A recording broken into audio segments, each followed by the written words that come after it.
अक्षय तृतीया 2026 अक्षय तृतीयेच्या दिवशी या झाडाला स्पर्श करून या कठीणातील कठीण इच्छा पूर्ण होईल, मनोकामना पूर्ण होईल. नमस्कार मित्रांनो, अक्षय तृतीया 2026 जवळ आलेली आहे. तर अक्षय तृतीयेच्या दिवशी या झाडांना स्पर्श केल्याने कठीणातील कठीण इच्छा पूर्ण होईल. माता लक्ष्मी तुमच्या घरी अखंड वास करील. 7 पिढ्याचं दारिद्र्य दूर होईल. नमस्कार मित्रांनो, श्री स्वामी समर्थ.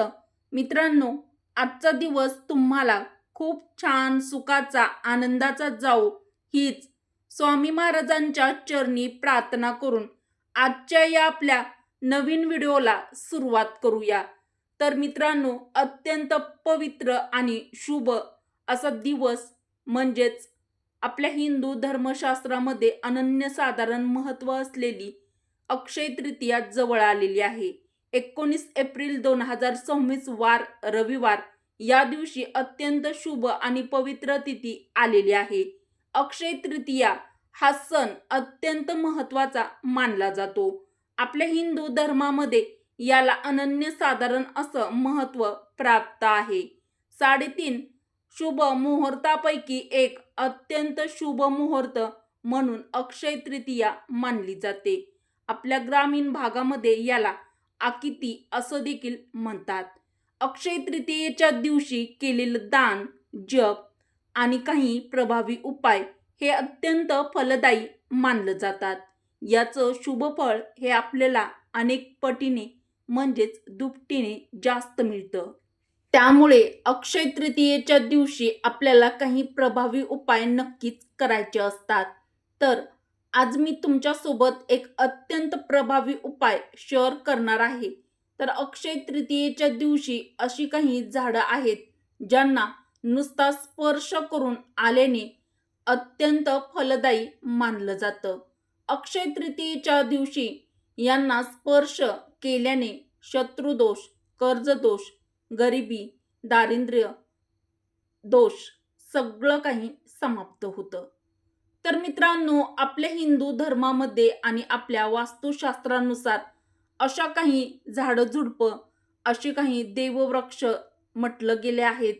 तर हे अत्यंत झाडं शुभ आणि पवित्र मानली गेली आहेत. निसर्गात असलेली अनेक अशी झाडं-झुडपं आहेत जी आपल्या जीवनात चालू असलेल्या अडचणी, अडथळे दूर करतात.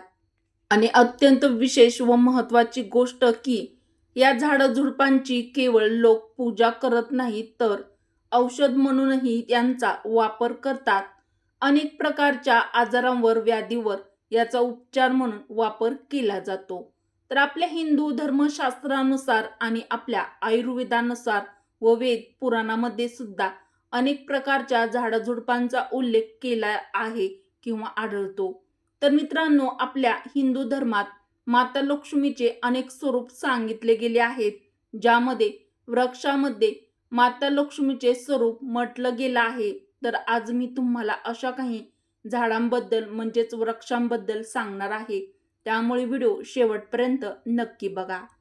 तर मित्रांनो, हिंदू पंचांगानुसार अक्षय तृतीयेचा सण वैशाख महिन्याच्या शुक्ल पक्षातील तृतीया तिथीला साजरा केला जातो.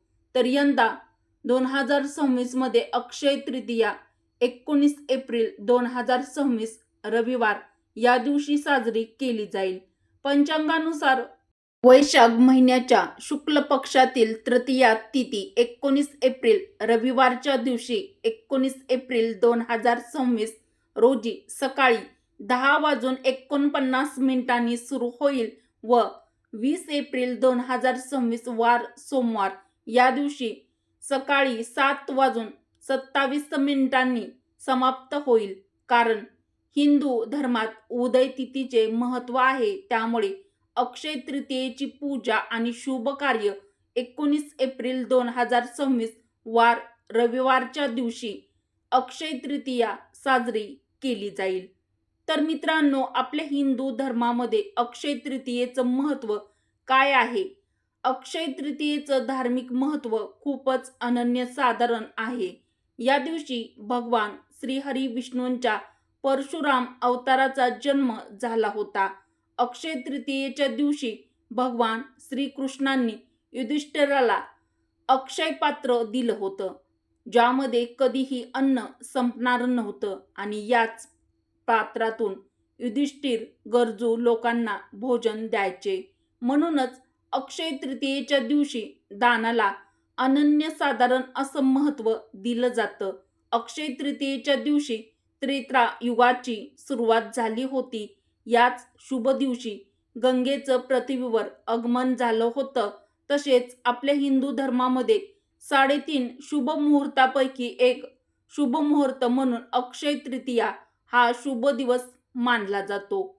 यामुळे या दिवशी केलेले कोणतेही उपाय, पूजा हे सर्व अत्यंत फलदायी ठरत असतात. याचं फळ आपल्याला दुपटीने मिळत असतं. तर मित्रांनो, आजच्या व्हिडिओमध्ये मी तुम्हाला असे काही उपाय सांगणार आहे. तर हा उपाय असा करायचा आहे की या झाडाला अक्षय तृतीयेच्या दिवशी नुसता स्पर्श जरी तुम्ही केला तरी तुमची कठीणातील कठीण इच्छा पूर्ण होणार आहे. तुमची मनोकामना पूर्ण होणार आहे. अखंड लक्ष्मी तुमच्या घरी वास करेल. तुमचं 7 पिढ्याचं दारिद्र्य दूर होईल. तुमची गरिबी लवकर दूर होईल. तर मित्रांनो, व्हिडिओमध्ये पुढे जाण्याआधी व्हिडिओला एक लाईक अवश्य करा व मराठी रोहिणी किचन आपल्या चॅनलला सबस्क्राईब देखील जरूर करा व कमेंट बॉक्समध्ये जय माता लक्ष्मी किंवा जय श्रीकृष्ण नक्की लिहा.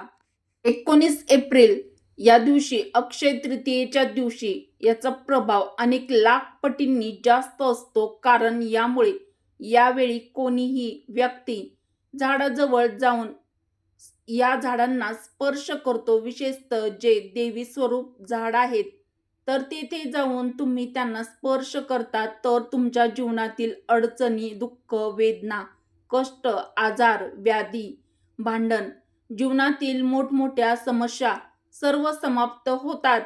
कालसर्पदोष, मंगळदोष, वास्तुदोष, शनिदोष, राहुदोष, बाधा, जर काही नकारात्मकता असेल तर ती निघून जाते. सर्व दोष नाहीसे होतात.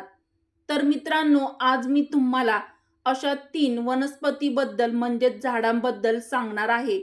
तर या 3 वृक्षांना जर तुम्ही स्पर्श केला तर हे तिन्ही वनस्पती देववृक्ष म्हणून मानले जातात. व्हिडिओ शेवटपर्यंत नक्की बघा. अक्षय तृतीया हा एक असा सण आहे, असा एक दिवस असतो जो तुम्हाला दीर्घ पूजा पाठ करण्याची या दिवशी गरज नाही. 3.5 शुभ मुहूर्तापैकी अत्यंत महत्त्वाचा शुभ मुहूर्त आहे अक्षय तृतीया. जर तुम्ही या दिवशी मी सांगत असलेल्या या वृक्षांना नुसता स्पर्श जरी करून आला तर तुमच्या जीवनातील सर्व समस्या, अडचणी, अडथळे, तुमचं 7 पिढ्याचं दारिद्र्य दूर होऊ शकतं. तर मित्रांनो, तुम्हाला आज त्या अत्यंत शुभ आणि अत्यंत परिणामकारक अशा या झाडाबद्दल मी तुम्हाला सांगणार आहे. तर ती कोणती झाडं आहेत ज्याला आपण नुसता स्पर्श केल्याने आपल्याला शुभ फळ मिळणार आहे.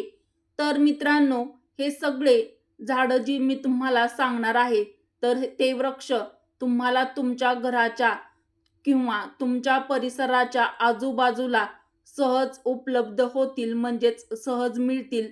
तर पहिला वृक्ष जो आहे तर तो आहे बेलाचा वृक्ष आहे.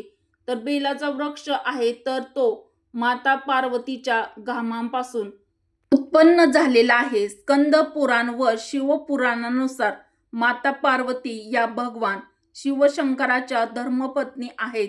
देवी स्वरूप आहेत, म्हणजेच त्या नवदुर्गेच्या स्वरूपात आहेत. तर स्कंद पुराणाच्या कथेनुसार जो बेलाचा झाड आहे तर तो माता पार्वतीच्या घामापासून उत्पन्न झालेला आहे. याच्या फांदीत माता पार्वती, मुळात ब्रह्मा, खोडात विष्णू आणि संपूर्ण भागामध्ये भगवान शिवशंकर वास करतात.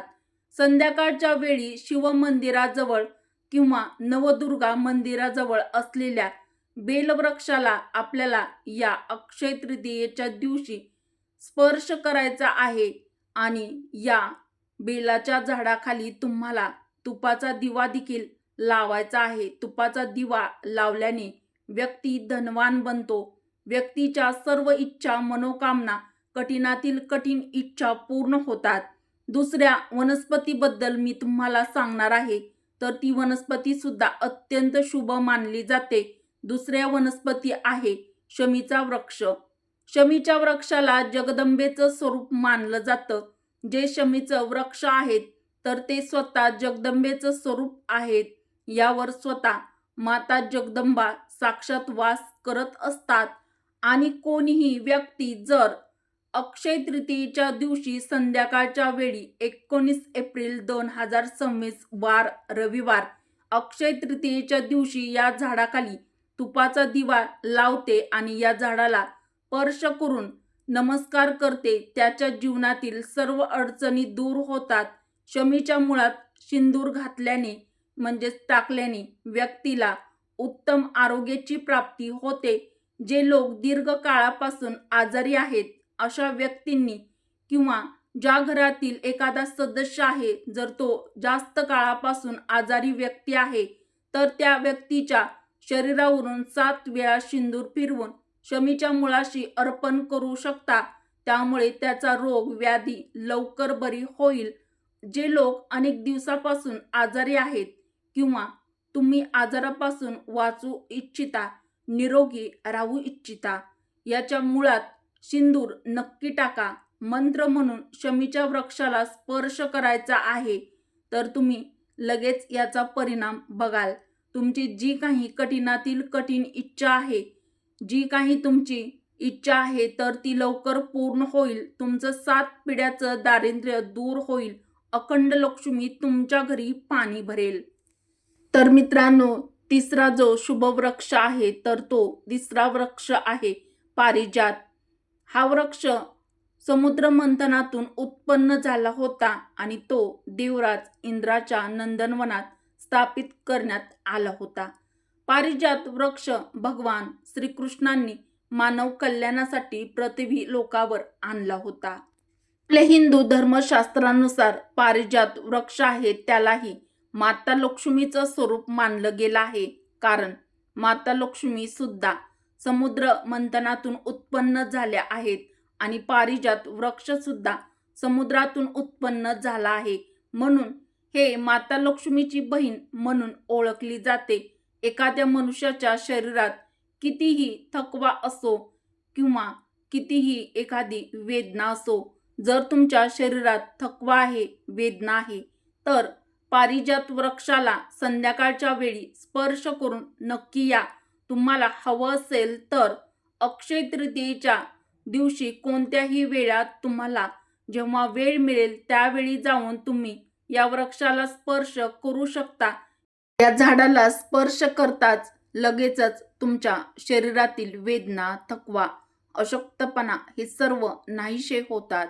या झाडाच्या खाली जर तुम्ही तुपाचा दिवा लावला गेला आणि याच्या मुळात चिमूटभर सिंदूर टाकला गेला, तर तुमच्या सर्व कठीणातील इच्छा पूर्ण होतील. पण तुम्हाला एक काम मात्र अवश्य करायचं आहे, तर तुम्हाला प्रार्थना ही नक्की करायची आहे. तर पारिजात वृक्ष आपण देवी स्वरूप मानले जातात. सर्व प्रकारच्या अडथळे माझे दूर करा, ग्रहदोष नष्ट करा, जीवनामध्ये उत्तम आरोग्य, यश प्राप्त होऊ द्या. लक्ष्मी स्वतः तुमची बहीण आहे. माता लक्ष्मी आमच्या जीवनात प्रवेश करून लवकर या. अशा प्रकारे आपण आम्हाला कृपा आशीर्वाद द्या. अशा प्रकारे तुम्ही त्यांच्याशी मनोकामना बोलू शकता. तुम्ही लवकरच धनवान व्हायचं स्वप्न पाहत असाल, तुमच्या जीवनात काही इच्छा अपूर्ण राहिली असेल, तर या 3 वृक्षाविषयी मी तुम्हाला सांगितलं आहे. तर हे 3 झाडं अक्षय तृतीयेच्या दिवशी तुम्ही नुसते स्पर्श करू या, म्हणजे स्पर्श करू शकतात. जर एखाद्या व्यक्तीने हे 3 वृक्ष अक्षय तृतीयेच्या दिवशी स्पर्श केले, तर जगातील कोणतीही शक्ती त्याला थांबवू शकणार नाही. त्याची कठीणातील कठीण इच्छा पूर्ण होण्यासाठी, घराची भरभराट होण्यासाठी, प्रत्येक कामात यश प्राप्त होण्यासाठी, तुमचं झोपलेलं भाग्य नशीब जागवण्यासाठी 19 एप्रिल 2026 वार रविवार या अक्षय तृतीयेच्या दिवशी हा उपाय नक्की करा. मित्रांनो, हा उपाय केल्याने सोन्यासारखे दिवस येतील. जीवनातील अडथळे अडचणी दूर होतील. मित्रांनो, उपयुक्त व्हिडिओ आवडला असेल तर व्हिडिओला एक लाईक अवश्य करा. मराठी रोहिणी किचन आपल्या चॅनलला सबस्क्राईब जरूर करा. उपयुक्त व्हिडिओ तुमच्या मित्र परिवारासोबत बहिणींसोबत जास्तीत जास्त शेअर देखील नक्की करा. व्हिडिओ शेवटपर्यंत पाहिल्याबद्दल तुम्हा सर्वांचे मनापासून धन्यवाद. श्री स्वामी समर्थ. जय श्रीकृष्ण. जय माता लक्ष्मी. धन्यवाद.